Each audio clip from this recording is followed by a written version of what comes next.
All right, this is the 6S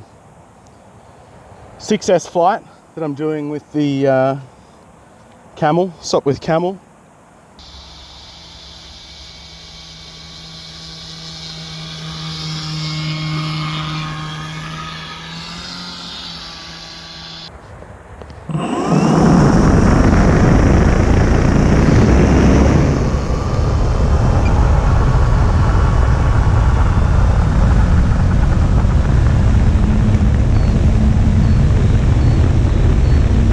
Needed a bit more left rudder there. Wings level.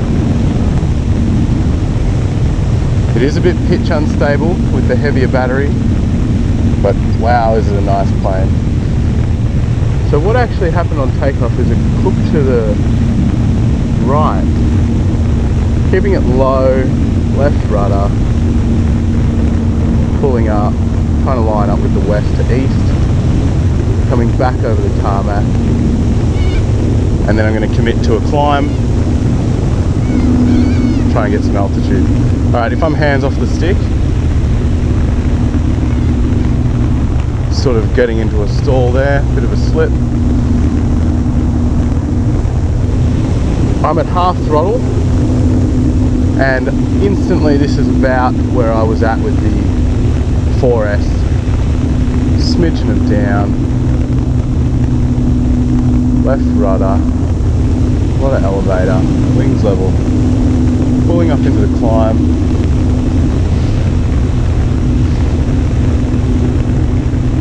Nose down, right rudder, right ring, right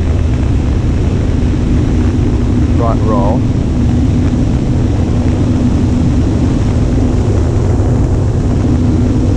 Going around to the left, holding that stick back, wings level, climbing.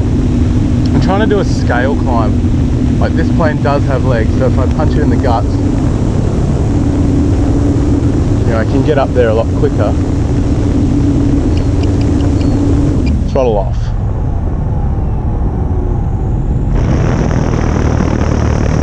Let's do a descending turn to the left.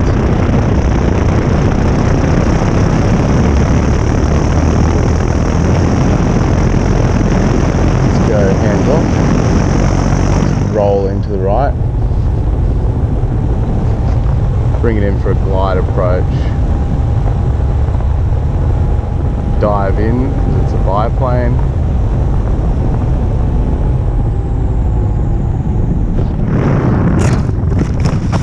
it's unbelievably difficult to bring down a biplane very smoothly, so I'm upside down.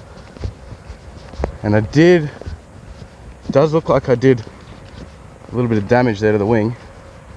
Geez, more than I would have liked. Yeah, that wing has seriously copped some damage.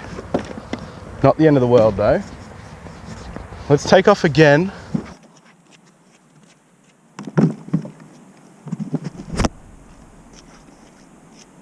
Wanting to make sure I keep it more center this time, so I'll put a bit more gas into it.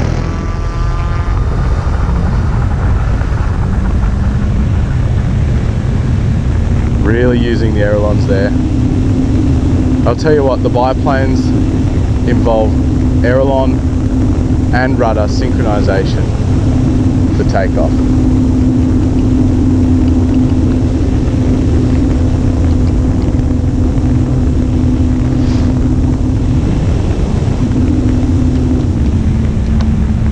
Smidgen of down. I think a little bit of down thrust would probably help this aircraft with its performance.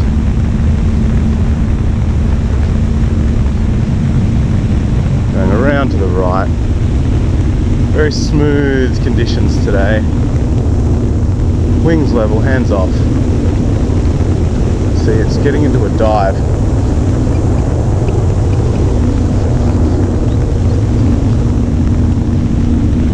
Once I get out here, I'm going to do a bit of a approach low down in the mist.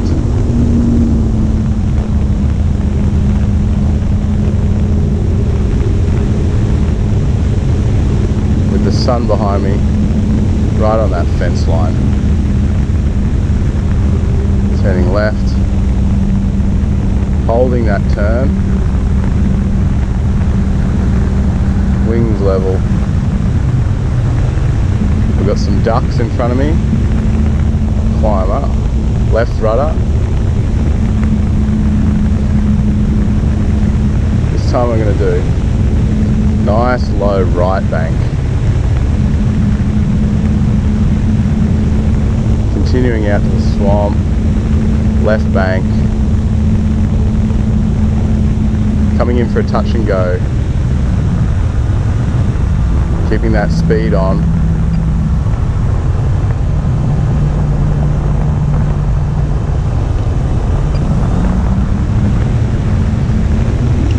Getting up before the fence, a rolling grass touch and go with the Sopwith Camel, something I haven't done before. Pretty happy with that. I have attempted it before, but by no means have I achieved it. Alright, I have about 40 seconds on the clock, conservative. Might just commit to a climb, use up the last of my juice. Say juice metaphorically, being a electric model, but I do feel, although this model being converted from a nitro model, I can still smell that on the airframe when I have it on the bench. It's a really all-round interesting plane to fly on electric, because I feel like it has consequence like a nitro. That's my timer. Let's cut the throttle. Let's see what kind of gliding. It'll be very peaceful up there.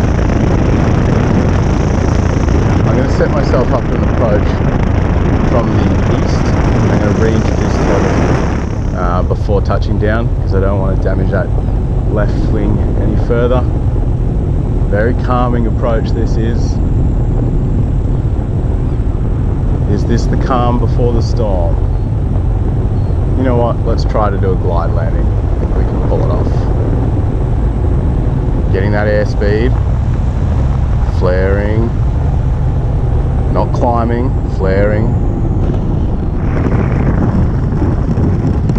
That is a complete stop on the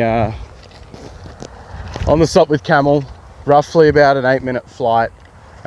Pushing that envelope with the gliding. All round really happy with that outcome.